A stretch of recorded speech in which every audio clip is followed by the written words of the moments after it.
In a quiet roadside diner, an old man with a prosthetic leg sits alone at the counter, his trembling hands wrapped around a cup of black coffee. His service cap rests beside him, faded but clean. Behind him, four young men in leather jackets snicker and point, their voices growing louder with each passing minute. The word fake hangs in the air. When one grabs the veteran's cane and waves it mockingly, not a single patron intervenes. No one except the massive biker in the corner booth, whose weathered face hardens as he slowly stands and reaches for the zipper of his jacket. What happens next will change everything. From which city in the world are you watching this video today? If this story touched something inside you, consider subscribing to see more moments when humanity reveals itself in unexpected ways. The Dusty Roads Diner sits like a time capsule on the forgotten stretch of Route 16, where interstate expansion left Milhoven stranded decades ago. Neon lights flicker against the encroaching twilight, casting strange shadows across booths lined with cracked vinyl. The wall clock reads exactly 5:42 p.m. The door swings open, bell chiming softly as Warwick Caldwell enters, right on schedule. Tall despite his stooped shoulders, his weathered face carries the quiet dignity of a man who has seen too much and spoken too little about it. He moves with the deliberate pace of someone managing pain with each step, his prosthetic leg creating an uneven rhythm against the linoleum floor.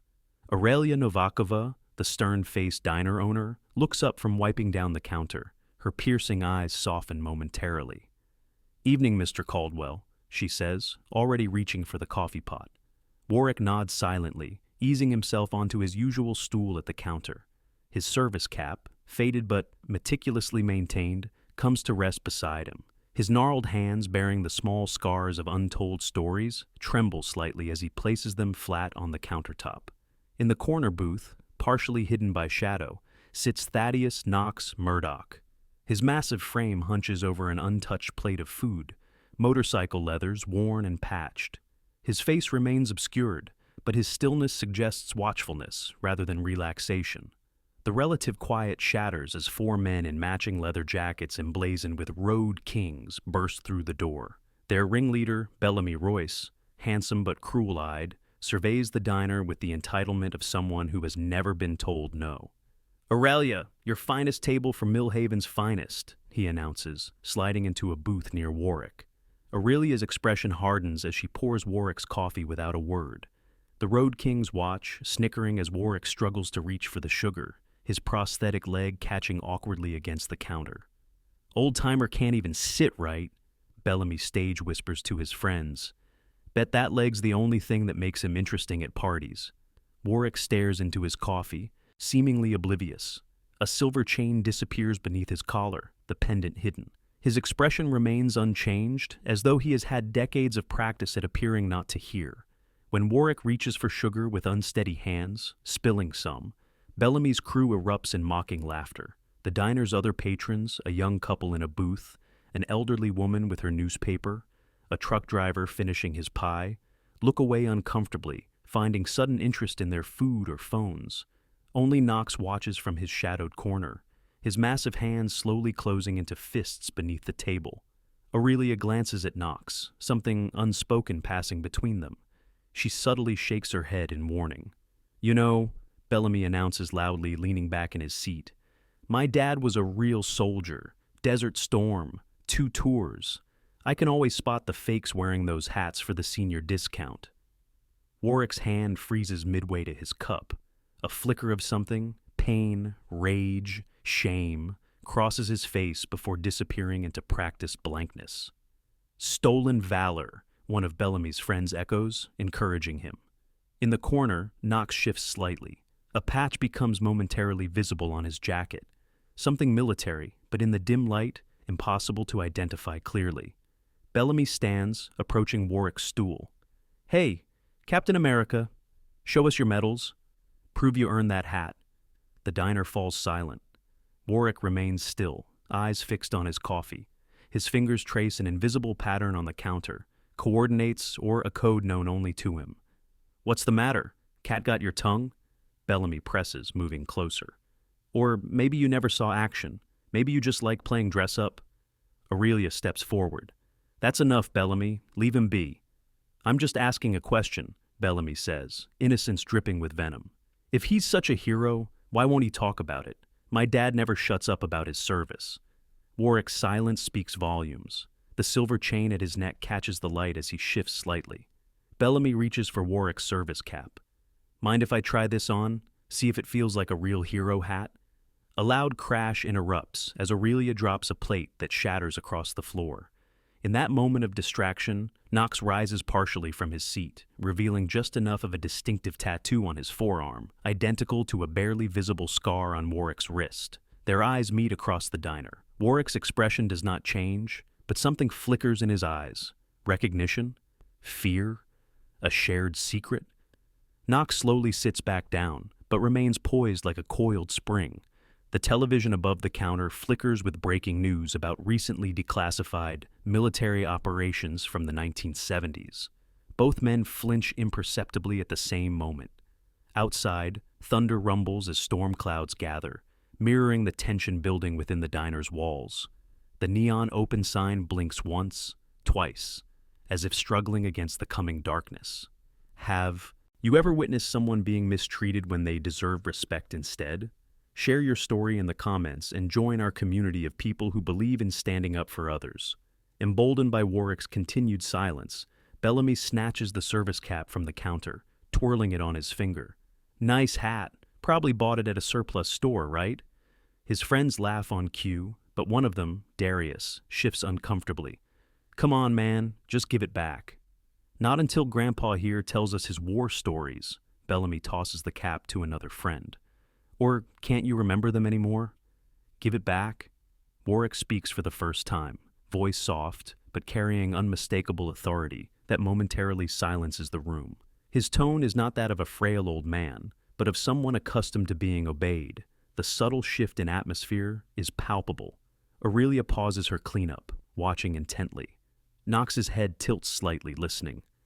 Or what, Grandpa? Bellamy recovers, leaning in. Gonna call for backup? Oh wait, they're all dead, aren't they? Something dangerous flashes in Warwick's eyes, a glimpse of the man he once was, before retreating behind resignation. His hand unconsciously touches his hidden pendant beneath his shirt. Knox slowly unfolds from his corner booth, revealing his imposing height as he stands. The fluorescent lights illuminate patches on his leather jacket, military insignia, combat badges, and a unit emblem partially obscured by a fold in the leather.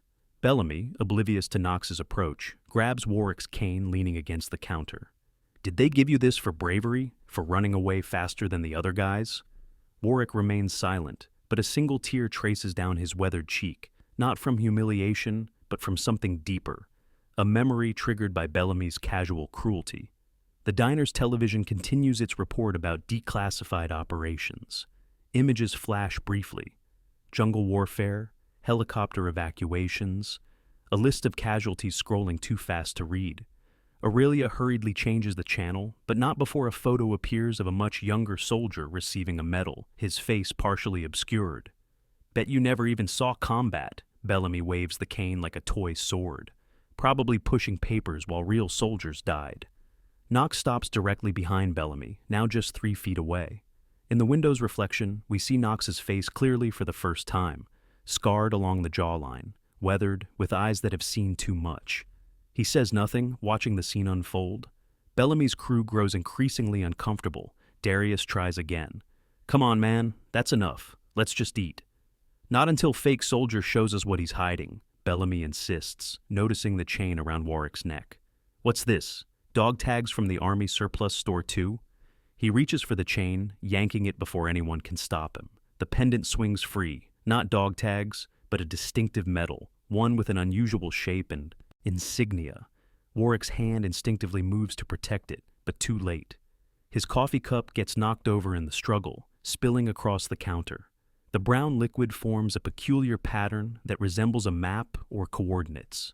Only Knox seems to notice, his eyes widening slightly in recognition. Knox's posture changes, becoming more alert, more focused. His hand moves unconsciously to his jacket, where something seems hidden beneath the leather. Aurelia sees the medal dangling from Bellamy's fingers and whispers something that sounds like a code name or designation. Her previously respectful attitude toward Warwick suddenly makes more sense. She knows something about who he is. Look at this fake garbage, Bellamy dangles the medal mockingly. Probably from a costume shop. The television flickers again, with images of a decades-old mission gone wrong. A helicopter crash in hostile territory. The news anchor's voice mentions recently declassified operations in Southeast Asia and casualties previously unreported. Knox pulls out his phone, rapidly typing something, perhaps the insignia from the medal or coordinates seen in the coffee spill. His expression transforms from curiosity to shock as he reads whatever appears on his screen. Bellamy turns the medal over in his hands, revealing engravings on its back, coordinates, and a date. What's this supposed to be? Your fantasy football stats? The elderly woman with the newspaper looks up, suddenly interested. She adjusts her glasses, peering at the medal from across the room. Knox takes a step forward, then another. His movement catches Bellamy's attention. You got something to say, big guy? Bellamy challenges, still holding Warwick's medal. Knox says nothing, but reaches slowly for the zipper of his leather jacket. The room falls completely silent as he begins to pull it down, revealing more of what's underneath. Warwick's eyes fix on Knox, a strange mix of emotions crossing his face, recognition dawning slowly, impossibly. The television anchor's voice cuts through the silence. Captain Warwick Caldwell, presumed killed in action, whose body was never recovered. Every head in the diner turns toward the old man at the counter, then back to the television. Then to the biker, now standing with his jacket half unzipped, revealing what appears to be military tattoos across his chest and a patch sewn into the lining of his jacket, identical to the medal in Bellamy's hand. I wonder if you have ever witnessed someone's true identity being revealed in a moment of crisis. What stories of hidden heroes have you encountered? Like and subscribe if you believe in honoring those who serve without seeking recognition. The atmosphere shifts as Knox slowly removes his heavy leather jacket. The diner falls silent, all eyes drawn to him. On his back, a massive embroidered patch gleams in the neon light, the insignia of an elite special operations unit long rumored but never confirmed. Put the medal down, Knox says quietly to Bellamy. His voice carries the unmistakable tone of command, not threatening, but absolute. Who the hell are you? Bellamy sneers, still holding Warwick's medal, but his bravado has a hollow ring. Knox turns slightly, revealing extensive scarring on his neck and arm, burn marks consistent with a helicopter crash. Without answering Bellamy, he approaches Warwick and executes a precise, formal salute. Captain Caldwell, Knox says, voice thick with emotion. Zeta Squad, 2nd Battalion, Laos, 1971. The words hang in the air. Several patrons gasp softly. The elderly woman with the newspaper stands. Warwick looks up, recognition dawning slowly in his eyes. Operative Murdoch? You remember me, sir. Not a question. They told me everyone died in the crash. Warwick's voice breaks, the facade of the quiet old man falling away completely. I carried that weight for 50 years. The diner patrons watch in stunned silence as Knox kneels before Warwick. You saved 17 of us that day. Carried me 2 miles with your leg nearly severed. He gestures to Warwick's prosthetic. The mission was classified. We couldn't contact you. Bellamy backs away, the medal still in his hand, his face draining of color. I didn't know.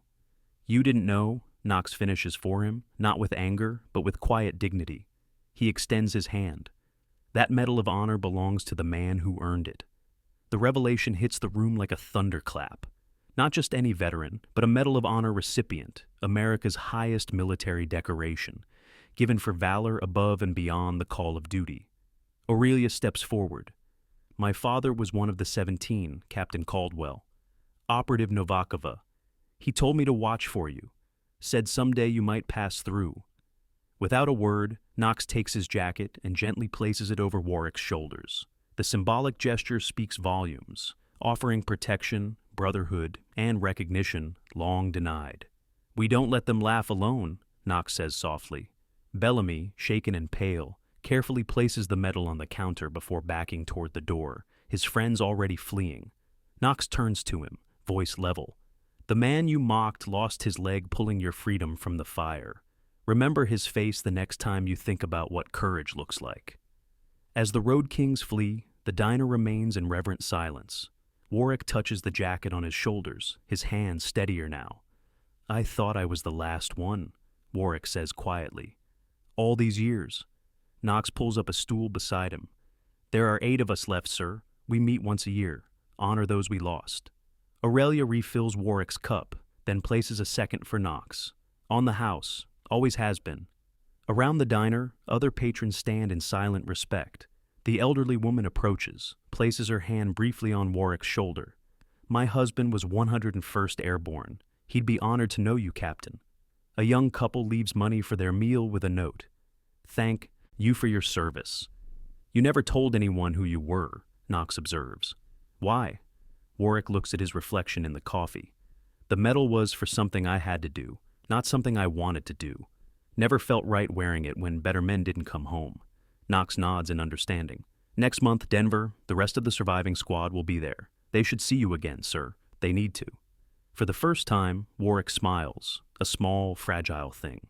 Perhaps it's time. The door chimes as Bellamy re-enters alone, face ashen. He approaches cautiously, places Warwick's service cap gently on the counter. My father, he says hesitantly. He served in Desert Storm. He is not doing well. The VA, they don't listen. He has nightmares, can't hold a job. I thought guys like you had it easier. Warwick and Knox exchange a glance.